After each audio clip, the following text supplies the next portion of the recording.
खंड 3 उत्तर की शब्द सीमा 100 अंक 8 प्रश्न 7 योग दर्शन के अनुसार चित्त भूमियों की व्याख्या कीजिए। उत्तर चित्त भूमि का अभिप्राय अंतःकरण एवं महर्षि व्यास के अनुसार चित्त की 5 भूमियाँ हैं। पहला क्षिप्त क्षिप्त एक ऐसी अवस्था है जिसमें रोजागुण की प्रधानता होती है। रोजागुण सक्रियता का प्रतीक है। इस भूमि में चित्त सक्रियता एवं चंचल रहता, ध्यान किसी एक वस्तु पर स्थिर नहीं रहता। दूसरा मूढ़ तपोगुण की प्रधानता होती है। परिणाम स्वरूप निंदा, आलस्य एवं निष्क्रियता प्रभावी होता है। तीसरा विक्षिप्त यह क्षिप्त और मूढ़ के बीच की अवस्था है जिसमें ध्यान किसी वस्तु पर तो जाता है परंतु अधिक देर तक नहीं रह पाता। फिर चौथा एकाग्र सत्वगुण की प्रधानता होती है। यह ज्ञान का प्रकाश होता है और रजो एवं तमोगुण का प्रभाव समाप्त हो जाता है। फिर पांचवा निरुद्ध चित्त में समस्त वृत्तियों के निरोध की अवस्था निरुद्ध है, किंतु यहाँ निरोध का आशय वृत्तियों के नाश से न होकर उसके तिरोभाव से है। या योग दर्शन में बुद्ध, अहंकार और मन का संयुक्त नाम चित्त है। महर्षि व्यास चित्त की 5 अवस्थाओं का वर्णन करते हैं। प्रथम क्षिप्त, इस अवस्था में चित्त में रजोगुण की प्रधानता होती है। परिणाम स्वरूप मन सक्रिय एवं चंचल होता है।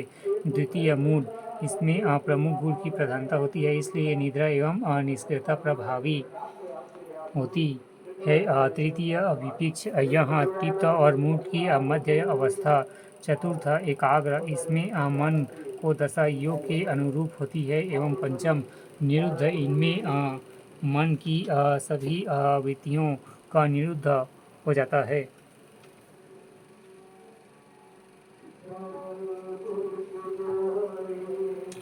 खंड 5 उत्तर की शब्द सीमा 500 अंक 40 प्रश्न 8 धर्मनिरपेक्षता के अवधारणात्मक अर्थों को स्पष्ट कीजिए। उत्तर धर्मनिरपेक्षता भारतीय अर्थों में मुख्यतः सांप्रदायिकता विरोधी विचारधारा मानी जाती है। पश्चिम में सेकुलरिज्म में परंपरागत धर्मों के प्रति उपेक्षा, तटस्थता का भाव निहित है, किंतु जब इसे सेकुलरिज्म का अनुवाद हम पद निरपेक्षता से करते हैं तो हम इसे परंपरागत रूपी से भारतीय संस्कृति में प्रचलित धर्म से नहीं ले सकते, क्योंकि भारतीय परंपरा में इसकी अभिप्राय स्वकर्तव्य पालन या नैतिक सत्कर्मों से है। अंततः पद निरपेक्षता में धर्म का अंश भारतीय संदर्भ में लेने पर सद्गुणों एवं कर्तव्य पालन से लेने पर तटस्थता या निरपेक्षता का भाव उभरेगा। इस समस्या से बचने के लिए भारत में धर्मनिरपेक्षता के स्थान पर पद निरपेक्षता शब्द जोड़ा गया है, जिसका अभिप्राय प्रचलित पंथों या संप्रदायों से राजनीति का पृथक्करण एवं तटस्थता है। अर्थात भारत के संदर्भ में यदि समाजशास्त्र, राजनीति शास्त्र, दर्शन शास्त्र में पंथ निरपेक्षता का उच्चारण किया गया है तो इसका अभिप्राय पंथ या संप्रदायों से तटस्थता होना माना जाएगा। यही कारण है कि भारतीय अर्थों में धर्मनिरपेक्षता की अवधारणा को गलत माना जाता है, जबकि पंथ निरपेक्षता शब्द का उपयोग उचित है।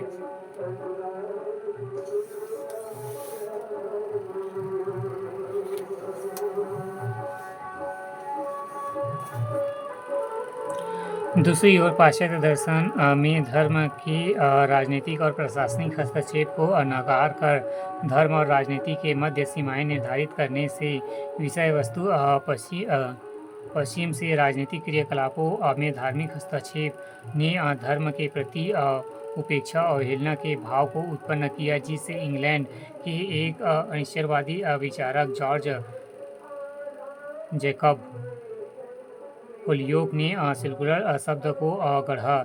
इस शब्द का प्रचलन पूरे यूरोप में हो गया, जिससे धर्मनिरपेक्षता की अवधारणा अस्तित्व में आई। धर्मनिरपेक्षता की अवधारणा ने भारत जैसे उपनिवेशवादी देशों में इस अवधारणा को प्रचलित कर दी, जिसमें धर्मनिरपेक्षता की अवधारणा को लेकर भारतीय दर्शन में भी संयम और भ्रांति को जन्म दिया। किंतु जब भारतीय संविधान में प्रस्तावना में इस शब्द के प्रयोग की बात कही, तब धर्मनिरपेक्षता और पंथ निरपेक्षता सब के मध्य अंतर को स्पष्ट किया गया।